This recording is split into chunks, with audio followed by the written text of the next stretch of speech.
Ang nag-iisang, Di Manwa, Tagalog Recap. Ang nakaraan, may bagong nabiktima na nga muli si Chon Yoo-won sa pagtatanggal niya ng mga braso at walang pake na pinalipad pa niya ang duguan na katawan ni Mugu-chon. Idineklara na rin ni Chon Yoo-won na dito na nagtatapos ang alyansa ng Heavenly Demon Divine Cult at ng Martial Alliance. Nung nawawala na ng pag-asa ang mga orthodox martial artist ay ibinalik ni Mugu-chon ang kanilang pag-asa sa sinabi niyang huwag nilang katakutan ang kamatayan at kailangan nilang manindigan laban sa kasamaan. Sapagkat ang lahat ng ito ay para sa totoong landas. Pero nung nasira na ang espada ni Mugu-chon at papalapit na ang mga atake ni Chon Yoo-won sa kanya ay tinanggap niya na lang ang kanyang kapalaran. Nagtaka na lang siya nung nakayanan pa niyang idilat ang kanyang mata sapagkat ang dahilan pala ay ang mga masters ng Martial Alliance na mismo ang dumepensa sa kanya. Kaya natuwa na rin si Mugu-chon sa ginawa ng mga kasamahan niya at pinangunahan na niya sila sa kanilang pagsugod kay Chon Yoo-won. Kabanata 291. Habang dinedepensahan nila ang kanilang mga sarili laban sa mga atake ni Chon Yoo-won ay iniisip ni Mugu-chon na kailangan na mas malapit siya ng 3 hakbang para maabot niya si cult leader Chon kaya kailangan niyang makalapit habang nakatuon sa ibang bagay ang atensyon ni cult leader Chon. Alam niya rin na hindi makakagalaw si cult leader habang ginagamit nito ang Heavenly Flash.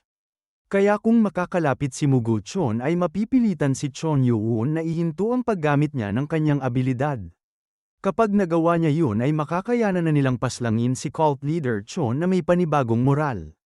Nung 7 hakbang na lang ay abala pa rin silang dinedepensahan ang kanilang mga sarili. Nung 6 na hakbang na lang ay hinihimok na rin sila ng mga orthodox martial artist na pugutin ang ulo ni Demon God.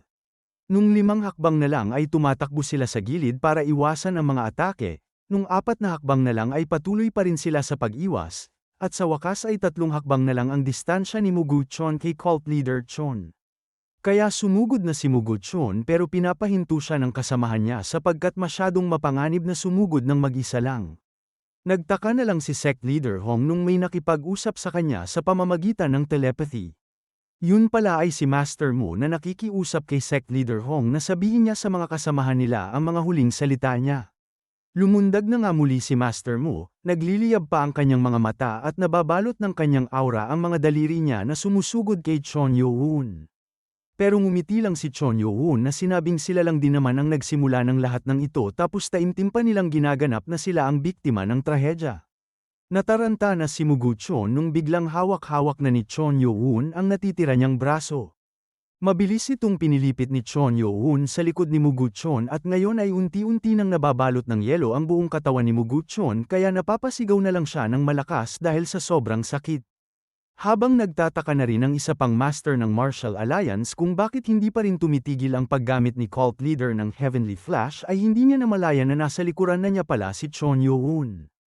Kaya lumingon siya agad at tinawag na isang halimaw si cult leader Chon na malapit na niyang mahiwa ang leg nito. Pero agad na sinunggaban ni Chon Yoo-won ang kamay ng martial artist na bumali pa sa mga buto ng braso niya. Mabilis din na hinawakan ni Chon Yoo-won ang dibdib ng kalaban niya at ginamit ang kanyang puwersa para atakihin ang martial artist kaya napadura na lang ito ng dugo. Mas lalo pang nataranta ang martial artist dahil napansin niyang nasira na ang kanyang danshan.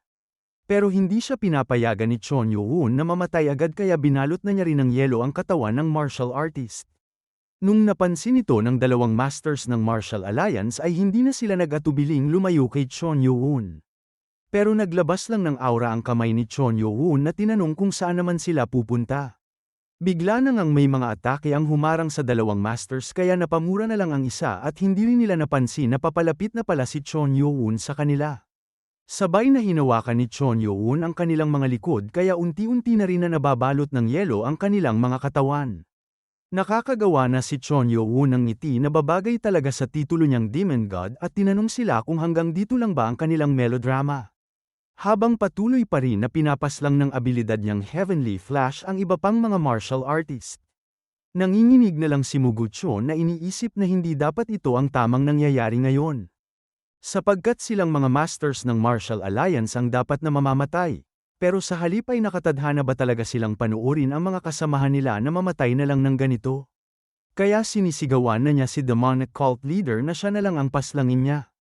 Ang lakas daw ng loob niyang tapakan ang karangalan at sakripisyo ng mga kapwa niya martial artist. Napabuntong hininga lang si Chon Yo-won na tinanong kung anong sakripisyo ang pinagsasabi ni Muguchon. Agad niya lang na ginawang kamao ang kanyang kamay na nagpatigil sa abilidad niyang Heavenly Flash kaya nagtataka na lang ang mga orthodox martial artist kung naubusan na ba ang Demon God ng internal energy. Pero alam ni sect leader Hong na imposibleng yun ang dahilan dahil alam niyang ginamit ni Demon God ang Heavenly Flash ng mas matagal pa sa 10 minuto nung sila ay nasa kastilyo ng Jin.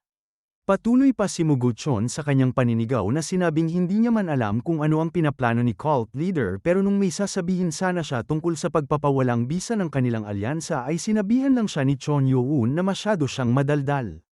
At ginamit na niya ang kanyang aura para baliin ang panga ni Muguchon.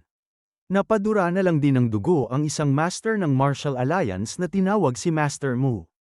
Tinawag pa niya na isang masamang demonyong martial artist si Chon Yo-won dahil ang lakas daw ng loob niyang gawin yun sa isang martial artist na hindi na kayang lumaban. Lumapit lang si Chon Yo-won na sinabi na kung pumapayag talaga silang isakripisyo nila ang kanilang mga sarili ay hindi niya naman pwedeng baliwalain lang ang kanilang mga pagsisikap.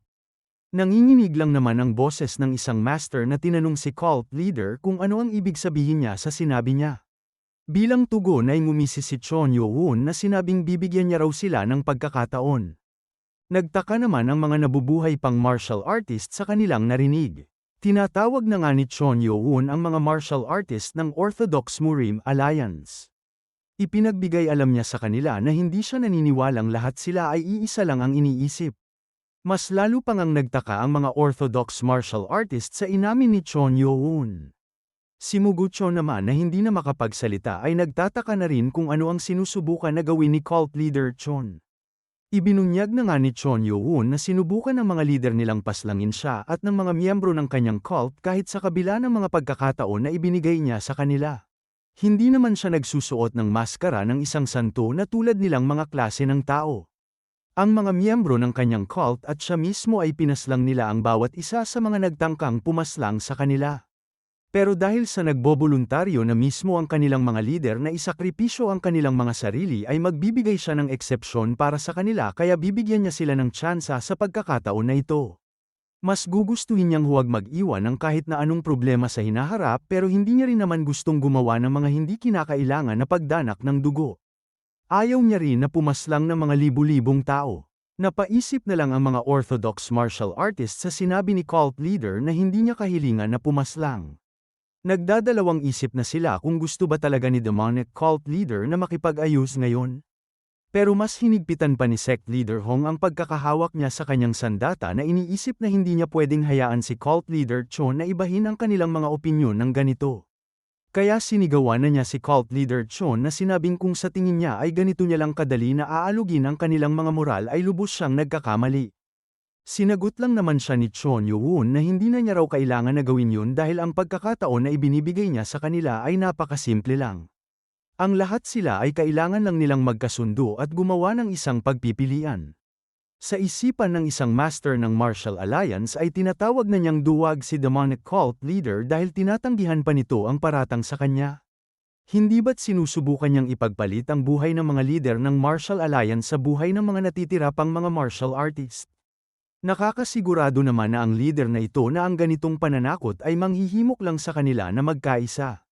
Kaya sinabihan niya si cult leader Chon na katawa-tawa lamang ang ginagawa niya.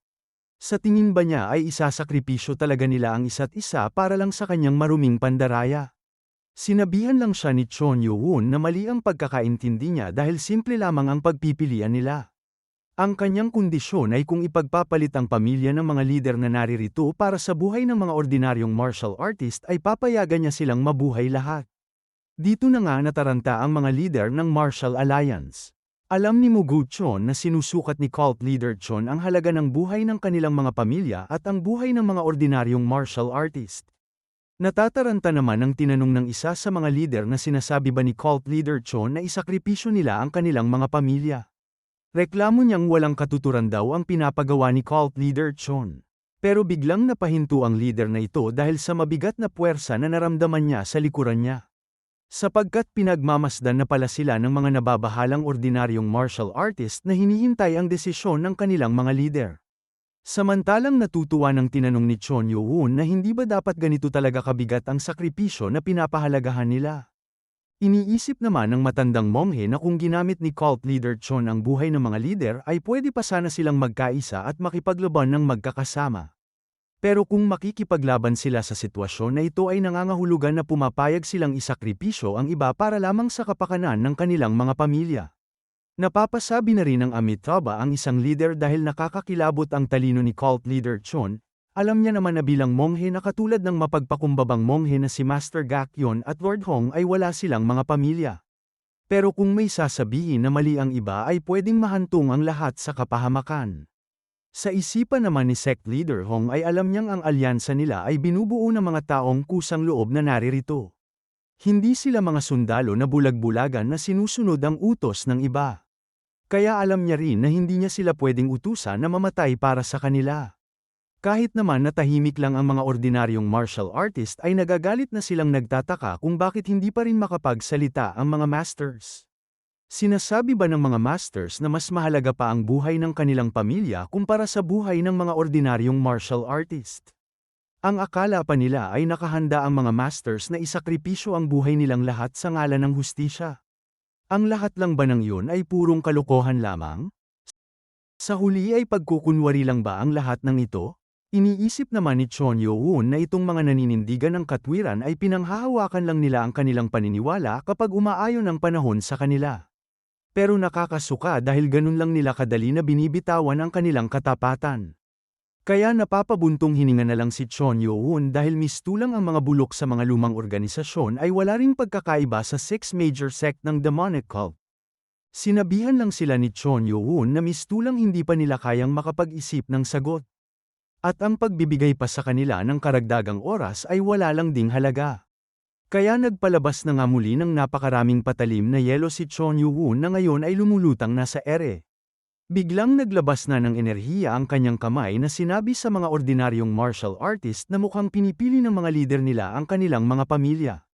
Kaya ngayon ay umaasa na lang siyang rerespetuhin nila ang desisyon ng kanilang mga lider bilang kapwa nilang orthodox martial artist.